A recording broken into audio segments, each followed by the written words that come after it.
Yeah. This is the log I cut down, or the tree I cut down yesterday. I think it's a log cabin log. Cut all the bars off of it with the help of a chainsaw and this little tool here, which is called a curve-based planer that my friends at Makita make, and it really works great for doing this kind of work. Now we're going to try to take off some of the little bumps in it where all the limbs were, and get it smoothed out so it looks more like the logs in our building.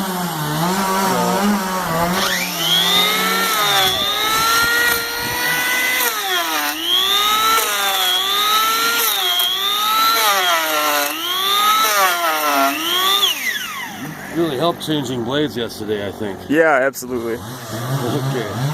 Heck yeah.